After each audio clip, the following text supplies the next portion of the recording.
The first website I found is called Reading Eggs. The audience for this website is students and teachers. I chose this website because it is a fun and engaging way to learn how to read. It differentiates instruction to meet the needs of all students. The teacher can put in their class roster, and the students will all be on different levels and just have lessons that pertain to whatever skills they need to work on. So the standards I chose were ISES 1C, and that students use technology to seek feedback that informs and improves their practice to demonstrate their learning in a variety of ways. So this website does give them feedback, and it helps them work through things that maybe they don't know before. And then I chose ISES 2B, and that students engage in positive, safe, legal, and ethical behavior when using technology, social interactions online, or when using network devices.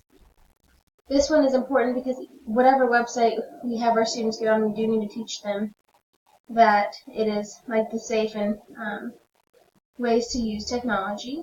And then I chose PCK3, and that's candidates design / facilitate and adapt lessons / opportunities to meet the diverse needs of all students. Since this website does let you differentiate instruction, I thought that one fit well. So now I'm going to click on the website to show you.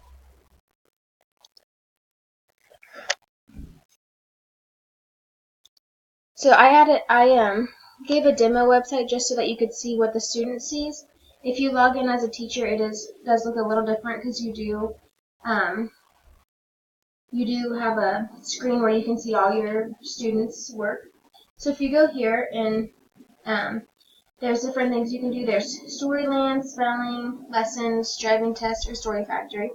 But what I focus on with my students is lessons. So I tell them when they are in reading groups, the only thing they can click on is lessons. But also down here, there's different games they could play, or puzzles, or songs. So maybe if they just have some free time and you allow them to get on the website, they could do something down here. Now I'm going to focus on lessons today. So when they click on lessons, they'll always see a map. So this demo student is on map 12. So if you go to, and they have to work their way through this whole map to get to 118, then they can, or to 120, and then they can move over. So if you go to lesson 111,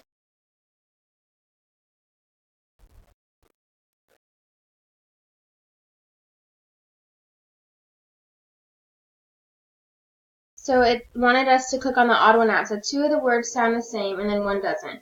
So if I click on it, so the student would click on crab, and then they can earn a star. So they'll work their way through until they get all the stars.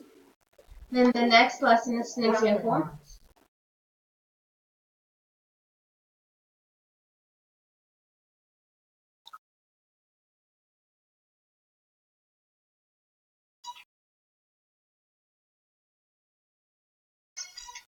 So then they have to make the word.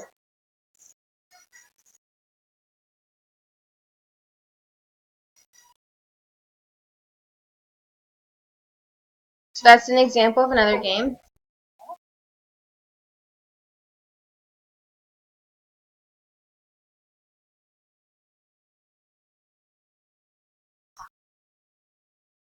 So the students have to work through all of these different mini lessons in their lesson 11 that they were in. Once they complete it, they can't just click on anything. They have to actually get it right and work their way through everything. So once they are done, they would be in lesson 12, and then they would let them move on. So any time that your student wants is done, or like maybe centers is over, they come up to the corner and click on the egg, and that saves their work. So, and then they can earn eggs up here. So that's something that the students really like. So every game that they play, they can earn eggs. So if they finish a whole game, then they'll earn an egg. And it's just a fun way for them to be like, oh, I earned 5 eggs today when I was playing. And it saves their eggs over time. So then when they are done with the center for that day, they would just hit the buy button, and then it saves their work for them. So this is Reading Eggs.